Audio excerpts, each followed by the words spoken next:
Game announcement season is winding down, and while we've seen a ton of incredible titles across the board, my mind, as always, especially in the context of this channel, immediately goes to one thing: the Soulslikes and the action games. So I wanted to make a video to talk about some of the games that I am most excited about and why I'm excited about them. So with that being said, let's dive in.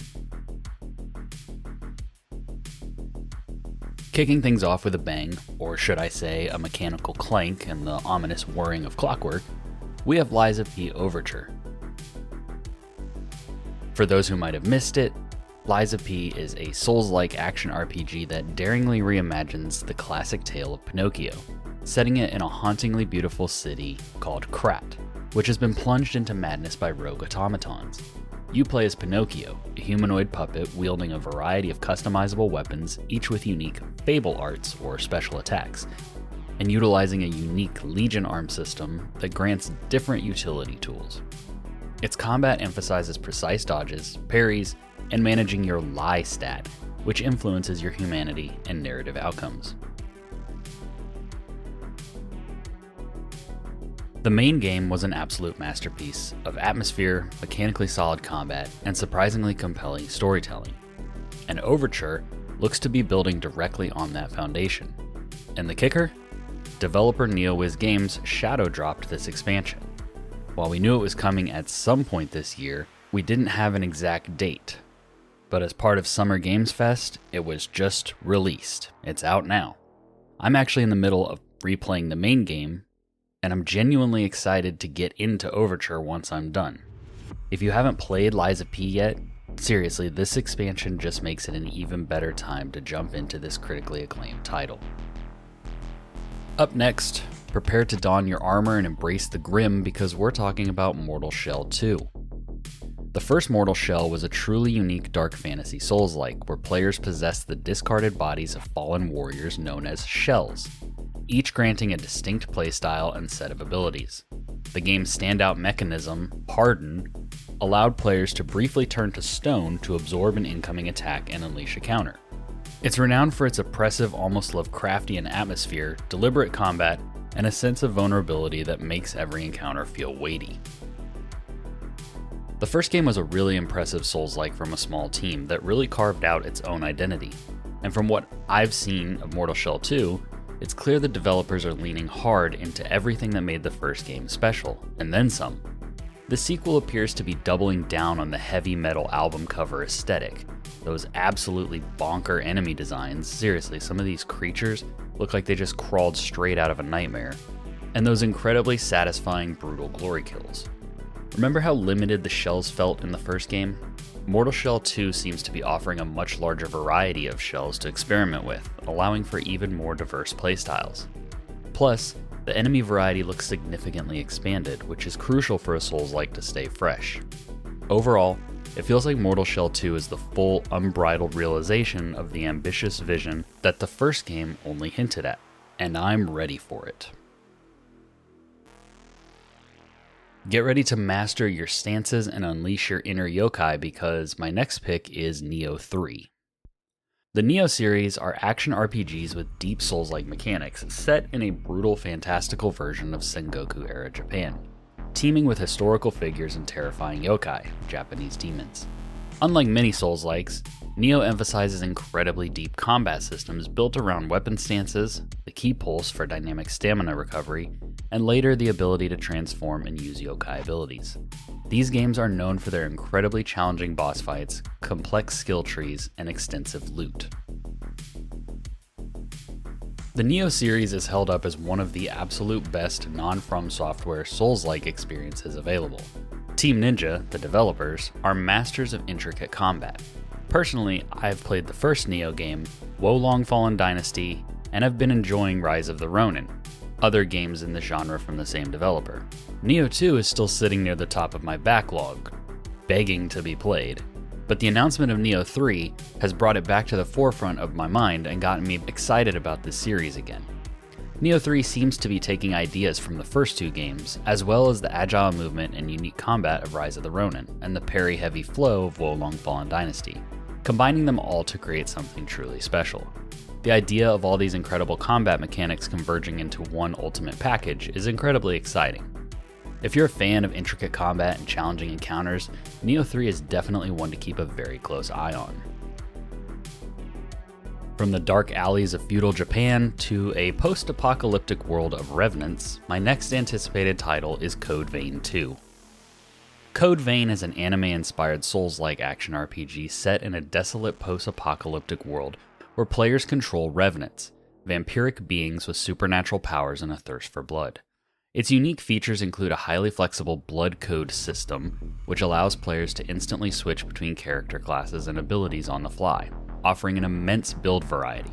It also emphasizes powerful blood veils, armor, and active companion characters who assist in combat, making it a distinct cooperative experience. Code Vein is one of those games that became a bit of a cult classic. I haven't finished it myself yet, but what I have played, I've genuinely enjoyed for its unique style and satisfying combat. I think it's incredibly cool that the first game found enough success to warrant a full-blown sequel. It shows that there's a strong appetite for Souls-likes that dare to be different, especially with such a distinct aesthetic. I'm really looking forward to seeing how Code Vein 2 expands the lore, introduces new blood codes and combat mechanics, and continues the story in this intriguing vampiric world. Okay, now this next one is a curveball that caught everyone by surprise, and for good reason. We're talking about Beast of Reincarnation. Beast of Reincarnation is a newly revealed 3D action game that immediately drew comparisons to Sekiro Shadows Die Twice due to its fast, agile, and seemingly parry-focused melee combat. While specific details are still emerging, the trailer suggests a focus on challenging one-on-one duels, fluid character movement, and potentially significant boss encounters, all wrapped in visually striking, unique art style. It represents a bold new direction for the developer. Aside from the sheer novelty of seeing Game Freak, yes, that Game Freak, the makers of Pokemon, venture into something other than pocket monsters, the trailer for this game gave me major Sekiro vibes. And if you know me, you know that that's a very good thing. The quick, aggressive combat, the acrobatic movement, the apparent focus on precise parries and counterattacks, it all screams Sekiro. And honestly, that alone has me incredibly interested. Now I saw the frame rate issues in the trailer, and I'm acutely aware of Game Freak's somewhat rocky track record when it comes to their past games. But you know what? At least right now, I'm choosing to be optimistic about Beast of Reincarnation. The concept is intriguing, the potential is huge, and I'm genuinely curious to see what this unexpected venture brings to the table. Let's hope they nail the landing. Shifting gears slightly, but still firmly in the realm of action-packed combat, we have Echoes of the End. Echoes of the End is an upcoming single-player action-adventure game that blends exploration, narrative, and engaging third-person combat. While it might not strictly adhere to the traditional Souls-like formula of high difficulty and punishing respawns, it appears to offer a cinematic experience with robust action mechanics. Players will likely navigate a unique world, solve environmental puzzles, and engage in satisfying combat encounters that prioritize skill and dynamic movement. This game looks more similar to modern action powerhouses like God of War or Jedi Survivor than a true Souls-like. But you know what? I'm absolutely good with that. Sometimes you just want to feel like a powerful protagonist without having to respawn at a bonfire for the 100th time. I'm genuinely captivated by the distinct setting, the striking art style, and the combat looks incredibly fluid and satisfying. It appears to strike a great balance between weighty attacks and responsive movement, which is crucial for this type of action game. This one feels like it could be a real sleeper hit.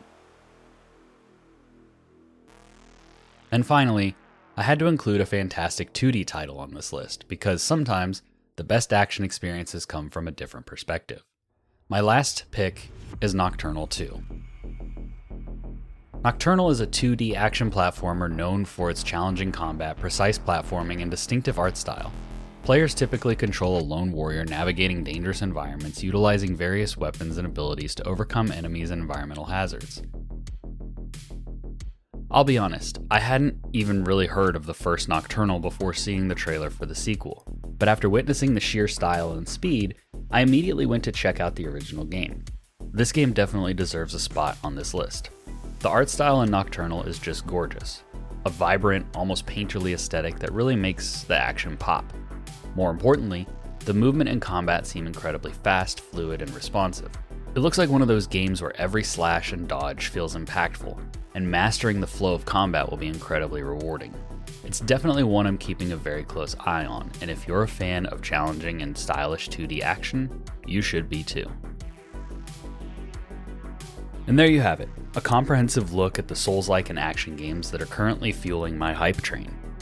It's an incredible time to be a fan of these genres. Developers are consistently pushing the boundaries, experimenting with new mechanics, and delivering experiences that are both brutally challenging and incredibly rewarding. But I want to hear from you.